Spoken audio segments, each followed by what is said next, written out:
people, I believe you are doing great, and I welcome and appreciate your presence in Cuckoo's Study Lab. Since inception, its multi-ethnic and pluralistic nature of society necessitated Pakistan to practice federalism as a framework for political organization. But unfortunately, the then unruly written security environment, strategic friction between major powers, dearth of societal leadership, and a Catch-22 situation vis-a-vis future of the polity and state identity kept the country from becoming what its founding fathers envisioned. Resultantly, a cycle of instability became order of the day in the country's political life and thereby set the stage for the intrusion of deep state actors into country's political realm. Indeed, of the many causations, absence of truly functional federalism as system of power distribution was one of the immediate sources that sliced the country into two back in 1971. Now that the demands for creating new provinces are yet again on the rise, Pakistan cannot really afford to experimenting with popular aspirations in this pattern. Instead, there is a need for creation of new federating units so as to address popular grievances, improve governance structure, and consolidate the notion of uniformity in multiplicity. And this is the area of discussion for today.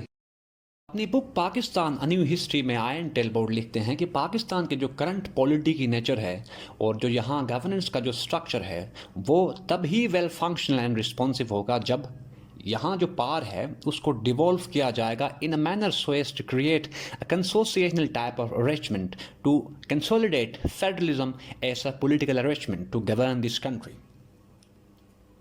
जैसे कि आप लोगों को पता है कि जो आज टॉपिक डिस्कशन में होगा वो है creation of new provinces in Pakistan, challenges क्या हैं और उन चैलेंजेस को नेविगेट करने के लिए क्या रिकमेंडेशंस हम प्रोवाइड करते हैं। ठीक, इस डिस्कशन के शुरू में यहाँ पे एक कोटेशन मैंने मेंशन किया है कि federal and consociational nature of polity works well with secular devolution of power. इस रेफरेंस को मैंने कोट यहाँ पे किया है फ्रॉम द वेरी बुक जिसका नाम अब मैंने थोड़ी देर पहले मेंशन किया था। आयन टेलबोर्ड की बुक है पाकिस्तान अ न्यू हिस्ट्री। वहाँ पे वो लिखते हैं कि पाकिस्तान की जो पॉलिटी है वो वेल फंक्शनल सिर्फ उस केस में होगी जब यहाँ जो पर्सनलाइज नेचर ऑफ पॉलिटिक्स है उसको ब्रेक डाउन किया जाएगा into a pluralistic nature of politics, a polity. ठीक, अच्छा, क्योंकि इस टॉपिक को हम आज ऐसे सेंट्रिक और पाकिस्तान अफेयर्स से रिलेटेड लेके चलेंगे तो इसको हमने ऐसे मैंने इसको मेंशन यहाँ पे क्राफ्ट मैंने किया है।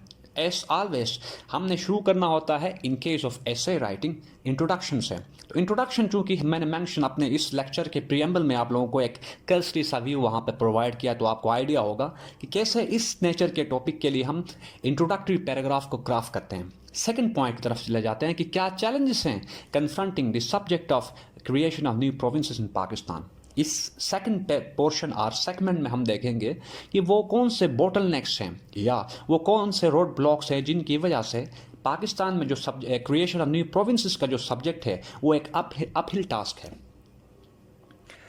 यहाँ पे जो पहला पॉइंट हमने मेंशन किया है वो है political division and depolarisation.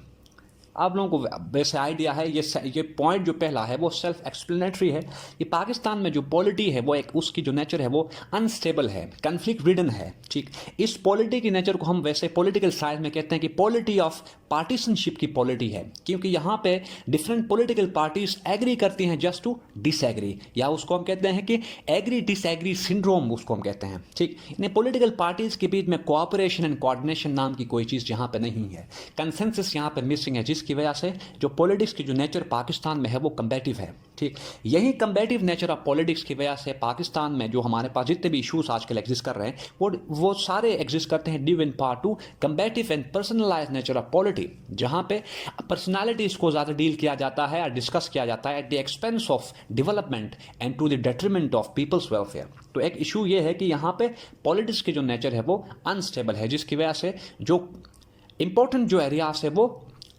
Compromise हो जाते हैं at the expense of interest of political parties or their cronies. तो ये एक इशू है कि पाकिस्तान में पॉलिटिक्स पहली बात तो ये कि पॉलिटिकल पार्टीज पर्सनालिटीज़ की बेस पे डिवाइडेड हैं। अब जब डिवीजन होगी तो वहाँ पे कंसेंसस क्रिएट नहीं होगा, कंसेंसस वहाँ पे नहीं होगा तो कैसे पार्लियामेंट में मतलब कंस्ट्रक्टिव डिबेट्स कैसे होंगी, डिबेट्स नहीं अगर होंगी तो फिर वहाँ पे लेजिस्लेशन का प्रोसेस वहाँ पे नहीं होगा भी तो वो ऐसे इश्यूज़ को देखेंगे जो कि ट्रिवियल इन नेचर हों। ठीक, एक इशू ये है। सेकंड जो पॉइंट यहाँ पे है वो है इकोनॉमिक रेगुलरिटीज़। प्रोविंसेस बनाने का मैटर हो or overall development or welfare की बात हो, हम तब तक इस जैसे हॉलमार्क को प्रायोरिटाइज नहीं कर सकते जब तक हमारी इकोनॉमी जो है ना वो एक नॉन लीनियर नेचर में ग्रोथ ना करे। इकोनॉमी हमारी ऑलरेडी कोलैप्स है, अंडर मतलब सीवियर स्ट्रेस है ड्यू टू सर्टेन रीजंस, तो जिसकी वजह से हम नए प्रोविंसेस चाहते हुए भी नहीं बना सकते, क्योंकि इकोनॉमी चाहिए होता है टू कंस्ट्रक्ट न्यू इंफ्रास्ट्रक्चर। ठीक, एडमिनिस्ट्रेटिव जो हमारे पास सेटअप होता है उसको बनाने के लिए जाहिर बात है इकोनॉमी हमें हमारी इकोनॉमी जो है वेल फंक्शनल होनी चाहिए। तो चूंकि इकोनॉमी फंक्शनल नहीं है या जो ग्रोथ है वो रिक्वायर्ड जो ग्रोथ हम या जो टारगेटेड ग्रोथ है उसको हम मीट नहीं कर पा रहे, जिसकी वजह से नए प्रोविंसेस बनाना बहुत ज़्यादा चैलेंजिंग टास्क है।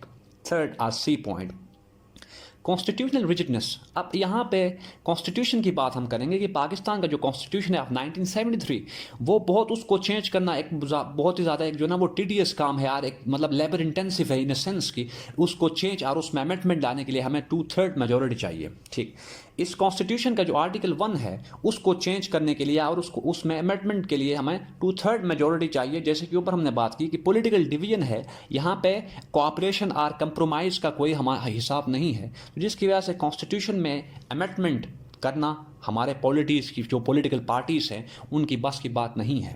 ठीक, इवन देन कुछ पार्टीज शायद चाह रही हों लेकिन वो चाहते हुए भी कॉन्स्टिट्यूशन में अमेंडमेंट्स नहीं कर सकती, क्योंकि अब अमेंडमेंट को अप्रूव कराने के लिए 2/3 मेजोरिटी चाहिए। तो ये एक बैरियर है जो कि कन्फ्रंट कर रहा है the subject of creation of new provinces in Pakistan.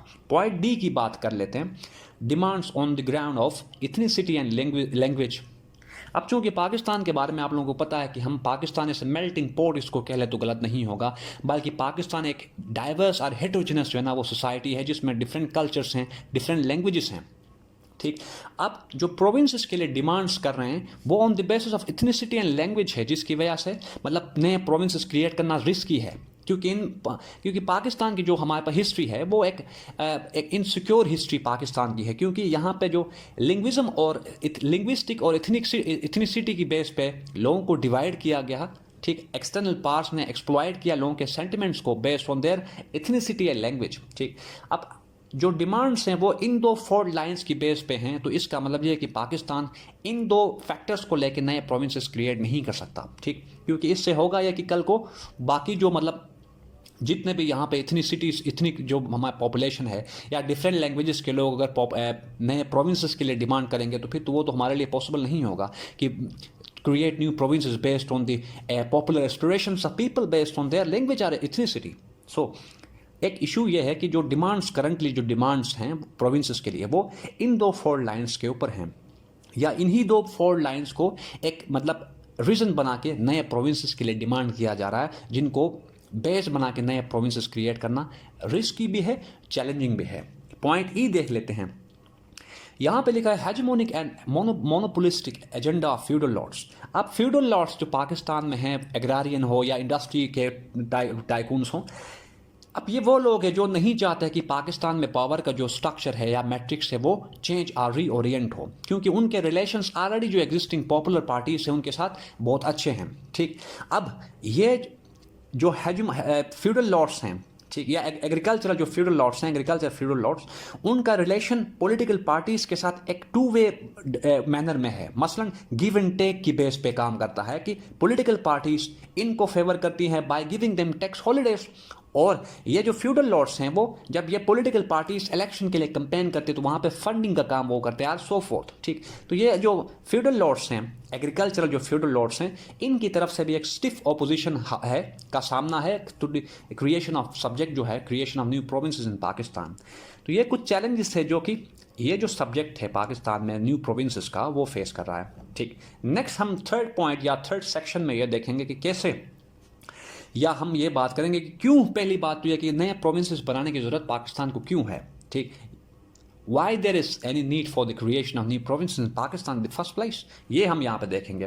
तो पहला जो पॉइंट यहाँ पे मेंशन किया है, इस पूरी डिस्कशन को मैंने ऐसे ब्रेक डाउन किया है कि ताकि मतलब जो हमारे व्यूअर्स हैं, जो सुनने वाले हैं, उनको सिंपल रीडिंग से एक बार रीड करने से पता चले, ठीक, यानी सेल्फ एक्सप्लेनेटरी यहाँ पे पॉइंट्स मेंशन किए ताकि टाइम ज़्यादा इन्वेस्ट ना करना पड़े आप लोगों को। तो फर्स्ट पॉइंट यहाँ पे लिखा है वो है power decentralisation to deter malpractices and exploitation of authority. Pakistan में पावर जो है ना वो सर्टेन हैंड्स में इंट्रिंज है, जिसकी वजह से वो न सिर्फ अब्यूज़ हो रही है बल्कि एक्सप्लॉयट भी किया जा रहा है। फॉर द टाइम बिंग मैं इसको ऐसे मैं आप लोगों को समझाऊंगा कि पावर यहाँ पे इंट्रेंच होने की वजह से या डिसेंट्रलाइज होने डिसेंट्रलाइज नहीं बल्कि पाकिस्तान में पावर सेंट्रलाइज्ड है, इसको हमने डिसेंट्रलाइज करना है ताकि यहाँ जो करप्ट प्रैक्टिसेस हैं वो डिटर हों या उनको इराडिकेट कर सकें। तो इस वजह से लिखा है कि power decentralisation is required to deter malpractices and exploitation of authority. तो ये एक ये वजह है कि जिसके लिए हमें नए प्रोविंसेस बनाने होंगे। नए प्रोविंसेस बनाएंगे तो ही पावर डिवॉल्व होगी पावर जब डिवॉल्व होगी तो ही वहाँ पे जो एक अथॉरिटेरियन जो हमारे पास कंडक्ट्स हैं सिविल सर्वेंट्स और पॉलिटिकल लीडर्स का वो कल्चर जो है ना ख़त्म होगा। किस केस में? जब पावर यहाँ पे इक्वली और एक इवन मैनर में डिवॉल्व होगी। Second point B, even distribution of resources and development. जब पावर डिवॉल्व होगी तो अथॉरिटी डिवॉल्व होगी। जब ये दोनों फैक्टर्स डिवॉल्व होंगे तो उस केस में जो रिसोर्स हैं, नेशनल रिसोर्सेस हैं, वो एक इवन और बैलेंस मैनर में डिवाइड होंगे। फॉर एग्जांपल जैसे एनएफसी है, नेशनल फाइनेंस कमीशन है, ठीक है, उसमें 57% जो है ना वो शेयर प्रोविंशियल गवर्नमेंट्स का है, 43% जो है ना वो सेंट्रल और फेडरल गवर्नमेंट का है। तो नए प्रोविंसेस बनाने से ये होगा कि हमारे जो इस टाइम जो अनटेप रिसोर्सेस हैं, नेचुरल रिसोर्सेस, ठीक, वो एक तो वो उनको सही तरीके से हम मोबिलाइज कर पाएंगे। साथ ही साथ जो बैकवर्ड एरियाज हैं या जो पेरिफेरी है पाकिस्तान की, जिसको हिंटरलैंड भी कहते हैं, वहाँ भी डेवलपमेंट को हम प्रोलिफरेट या पहुँचा सकेंगे। यानी सिंपली बात, नए प्रोविंसेस बनाने का मतलब फ़ायदा ये होगा कि हम रिसोर्स मोबिलाइजेशन को इंश्योर कराएंगे और एक even distribution of resources and development को वहाँ पे कंफर्म या इंश्योर करेंगे by creating new provinces. Point C देख लेते हैं। लिखा है addressing deep seated and outstanding grievances of the marginalised regions. अब पाकिस्तान में आप लोगों को पता है कि काफ़ी वो सोसाइटी के सेक्शंस वो है जहाँ तक अभी इकोनॉमी की वजह से, गवर्नेंस की वजह से या बाकी जो स्टेट सब्सिडीज है उनकी वजह से कोई खास ट्रिकल डाउन इफेक्ट नज़र नहीं आ रहा, ठीक, यानी वो they are entirely neglected from the matrix of development. तो इसकी वजह से उनके काफ़ी सारे ग्रीवांसेस हैं और उन्हीं ग्रीवांसेस को फॉरेन पावर्स जो है ना वो एक्सप्लॉयट भी कर रही हैं। तो जब नए प्रोविंसेस हम क्रिएट करें, यहाँ पे बनाएंगे, तो जो रिसोर्स हैं वो इवन मैनर में डिस्ट्रीब्यूट होंगे, ठीक। इस पूरे प्रोसेस से एक ट्रिकल डाउन इफेक्ट क्रिएट होगा, सही, जिससे जो डेवलपमेंट है और जो वेलफेयर का जो हमारे पास इंडिकेटर है वो ग्रास रूट लेवल तक जाएगा, जिससे जो मार्जिनलाइज जो सेक्शन है या जिसको हम कहते हैं डिसग्रंटल्ड जो पीपल हैं उनके इश्यूज और ग्रीवांसेस एड्रेस होंगे, ठीक। D, combating centrifugal and fifth column tendencies. अब जैसे ऊपर हमने बात की थी कि जो बैकवर्ड या जो अंडर डेवलप जो हमारे पास रीजन्स हैं, जिसको पेरिफेरी कह लें आप लोग या उसको क्या उसको हम कहेंगे पेरिफेरी समझ लें, चले, जो अनडेवलप हमारे पास रीजन्स है पाकिस्तान में, वहाँ पे डेवलपमेंट ना होने की वजह से वहाँ पे जॉब क्रिएशन, एजुकेशन, इस तरह के जो हमारे पास सोशो इकोनॉमिक इंडिकेटर्स हैं वो ऑलमोस्ट नॉन एग्जिस्टेंट हैं, ठीक। अब इन्हीं इश्यूज़ को बेस बना के जो वहाँ पे प्रॉक्सीज हैं वहाँ, ठीक, या जिनको हम सेंट्रीफ्यूगल फोर्सेस कहते हैं या फिफ्थ कॉलम टेंडेंसीज उनको कह लें, वो एक्सप्लॉयट करते हैं। फॉर एग्जांपल जो टीटीपी है या बाकी इस तरह के जो टेरर ग्रुप्स हैं वो अपना नैरेटिव को जो है ना वो सही तरीके से आवाम तक पहुंचाते हैं सिर्फ इस वजह से कि they are paying certain privileges in exchange for the service of disgruntled youth, ठीक। यानी वो यूथ को एक्सप्लॉयट करते हैं कि आपके गवर्नमेंट ने या जो अथॉरिटी है रिस्पॉन्सिबल, जो कॉम्पिटेंट अथॉरिटी है, वो आप लोगों के लिए क्या कर रही है, जो आप प्रो स्टेट हो रहे हो, हम आपको पर्क्स एंड प्रिविलेज देते हैं या हम आपको लाइवलीहुड रिसोर्सेज प्रोवाइड करते हैं, आप हमारी आइडियोलॉजी बाय कर लो और एंटी स्टेट होके हमारे हक में जो ना वो स्टेट के साथ लड़ो। तो ऐसे नैरेटिव को बिल्डअप करने के लिए ये जो सेंट्रीफ्यूगल टेंडेंसी या टेरर ग्रुप्स हैं वो यूथ को एक्सप्लॉयट करते हैं। तो एक ये इशू है। Next, E, broadening prospects for a pluralistic and consociational type of polity. ये बात हमने ऊपर की कि जब नए प्रोविंसेस बनाएंगे तो ही हमारे पास जो करंट कंबैटिव नेचर ऑफ पॉलिटी है या पॉलिटिक्स है वो चेंज होगी into a pluralistic nature of polity, जिसमें कंसेंसस और कोऑपरेशन और कोऑप्शन का कल्चर होगा, ठीक। नेक्स्ट, तो ये हमारे पास कुछ एरियाज थे जिनकी वजह से हमें प्रोविंसेस बनाने की ज़रूरत है।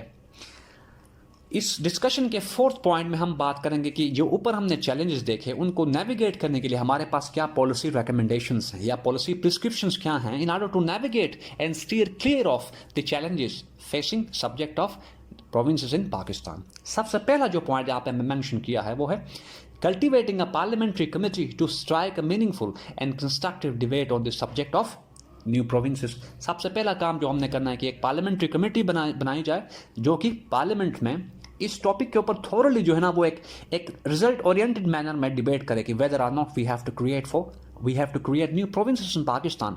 उनको इस तरह के आंसर्स का क्वेश्चंस का आंसर मिलेगा, क्यों बनाना है, कैसे बनाएंगे तो क्या बेनिफिट्स होंगे। इन सिंपल वर्ड्स में यह कहना चाह रहा हूँ कि इस डिबेट के थ्रू हम कॉस्ट बेनिफिट एनालिसिस करेंगे जिसके बाद हम फ्यूचर स्ट्रेटजी को इजीली डिवाइस कर सकेंगे। तो सबसे पहला जो काम है प्रोविंसेस क्रिएशन से रिलेटेड वो एक पार्लियामेंट्री कमेटी बनाई जाए ताकि एक डिबेट कल्चर वहाँ पे प्रमोट हो। डिबेट के थ्रू हम डिसाइड करेंगे कैसे बनाएंगे, क्या इश्यूज़ है, कैसे सॉल्व करेंगे इश्यूज़ को। तो ये पहला काम। सेकंड जो पॉइंट यहाँ पे लिखा है broad based political consensus and politics of bipartisanship. ये सारा काम नहीं हो सकता जब तक पॉलिटी अपनी विल एंड कंसेंट शो ना करे। पॉलिटिकल पार्टीज में एक कोऑपरेशन एंड कंसेंसस और कंप्रोमाइज का ऑप्शन जब तक उनके पास अवेलेबल नहीं होगा एट देयर डिस्पोजल तब तक प्रोविंसेस बनाने का सवाल पैदा होता ही नहीं है। तो सबसे पहले कोऑपरेशन एंड कंसेंसस की बेस पे पॉलिटिक्स होने चाहिए। ठीक। C point improving governance structure and political infrastructure prior to power devolution. एक तो ये तो इंपॉर्टेंट बात है कि चूंकि गुड गवर्नेंस और पॉलिटिकल इंफ्रास्ट्रक्चर के अलावा या in the absence of these two factors creation of new province is as useless as anything ever could be. So हमें सबसे पहले गवर्नेंस का स्ट्रक्चर इंप्रूव करना है, उसके बाद पॉलिटिकल इंफ्रास्ट्रक्चर हमने सही करना है। पॉलिटिकल इंफ्रास्ट्रक्चर से मतलब हमारा यह कि यहाँ पे गवर्नेंस का जो स्ट्रक्चर है वो ठीक हो। ठीक। यहाँ पे जो है ना वो जो सिविल सर्वेंट्स हैं और जो स्टेट इंस्टीट्यूशंस है वो फुल फंक्शनल हो। सही। उसके बाद जुडिशरी की ऑटोनॉमी और सुप्रीमेसी हो। इंस्टीट्यूशंस ऑफ जो रिस्ट्रेंट हैं वो वेल फंक्शनल हों ताकि वो जो अपना रोल है or they being faces of government वो अपना एक कंस्ट्रक्टिव रोल प्ले करें। ठीक। To address the grievances of populace. तो हमें सबसे पहले ये करना है कि गवर्नेंस का जो स्ट्रक्चर है या गवर्नेंस को हमने ठीक करना है। उसके बाद पॉलिटिकल जो हमारे पास कल्चर है पाकिस्तान में, पॉलिटिकल जिसको हम इंफ्रास्ट्रक्चर भी कहते हैं, उसको हमने एमिलियोरेट करना है prior to actually creating new provinces. Next D attaching strategic significance to a non linear growth. जैसे ऊपर हम बात कर रहे थे कि जब तक इकोनॉमी हमारी यहाँ पे सही नहीं होगी तब तक नए प्रोविंसेस बनाने का कोई खास फायदा नहीं होगा। सही इकोनॉमी अगर होगी तो न्यू प्रोविंसेस के लिए जो इंफ्रास्ट्रक्चर हमें चाहिए होता है, क्रिटिकल इंफ्रास्ट्रक्चर, उसको इस्टेब्लिश करने के लिए हमारे पास एक ऑप्शन होगा, फिजिकल स्पेस होगी to establish critical infrastructure for those provinces which are to be created. ठीक। Next E point creating new federal units on administrative and financial grounds. ऊपर हमने बात की कि हमने एथनिसिटी एंड लिंग्विज्म की बेस पे, लिंग्विस्टिक फॉल्ट लाइन्स की बेस पे नए प्रोविंसेस नहीं बनाने बल्कि गुड गवर्नेंस को इंश्योर करने के लिए, ठीक, लोगों का जो वेलफेयर है उसको इंप्रूव करने के पर्पज से हमने नए प्रोविंसेस बनाने हैं। सो हमें यह बात इंश्योर करानी होगी कि provinces are being created on the basis of administrative and financial grounds. ये हमारे पास थे कुछ रिकमेंडेशंस जिनके थ्रू हम एग्जिस्टिंग जो हमारे पास बॉटलनेक्स और रोड ब्लॉक्स हैं उनको नेविगेट कर सकते हैं। इसमें हमारे पास जो इस डिस्कशन की जो सेकंड लास्ट हेडिंग है वो है केस स्टडीज। अब चूंकि ये सारी डिस्कशन हमने कर ली, अब इस पोर्शन में हम कुछ एग्जांपल्स मेंशन करेंगे कि कैसे बाकी जो कंट्रीज हैं उन्होंने मैक्सिमम और ज़्यादा प्रोविंसेस बना के जो उनका गवर्नेंस का जो स्ट्रक्चर है, ठीक, सर्विसेज टू द पीपल, वो इंप्रूव की। सबसे पहले हमारे पास एग्जांपल यहाँ पे मेंशन किया है टर्की की है जो कि 37th largest state, Pakistan 36th है एरिया वाइज। तो टर्की में 37th लार्जेस्ट होने के बावजूद बेस में 81 प्रोविंसेस हैं, जबकि पाकिस्तान एरिया के हिसाब से 36th लार्जेस्ट स्टेट है और यहाँ पे सिर्फ 4 प्रोविंसेस हैं। तो एक ये हमारे पास केस स्टडी है। इसके अलावा अगर बात कर लें इंडिया की, तो one of the most diverse societies and a functional democracy. India में इतने सारे वहाँ पे डिफरेंट एथनिसिटी और जो लिंग्विस्टिक जो हमारे पास लैंग्वेज बोलने वाले लोग हैं, इसके बावजूद भी इंडिया में तकरीबन कोई 27 आई गेस कर रहा हूँ, शायद ये कंफर्म आप लोग कर लें कि इंडिया में टोटल नंबर ऑफ प्रोविंसेस कितने हैं। लेकिन ये कि हमारे पास एक केस स्टडी है कि इंडिया एक प्लूरलिस्टिक सोसाइटी होने के बावजूद भी एक मल्टी एथनिक सोसाइटी होने के बावजूद भी पाकिस्तान से काफ़ी ज़्यादा जो है ना वो प्रोविंसेस वहाँ पे एग्जिस्ट कर रहे हैं और वो फंक्शनल स्टेट जो है ना फुली फंक्शनल है। तो क्या पाकिस्तान नहीं हो सकता? मतलब पाकिस्तान की जो पॉलिटी है या पाकिस्तान का जो स्टेट है या यहाँ जो फेडरलिज्म का एक मैकेनिज्म है वो क्या कंसोलिडेट नहीं हो सकता व्हेन क्रिएटिंग न्यू प्रोविंसेस? तो ये था हमारे पास आज का टॉपिक। आई बिलीव समझ आ गया होगा कि इस टॉपिक में हमने पेपर में अगर भी इन केस ऐसे में आ जाता है तो इसको हमने डिराइव करना है। So this is all for today, people. If you got any confusion related to this topic, please let me know about your issues through your comments. I will address them in my next lecture. Thank you very much.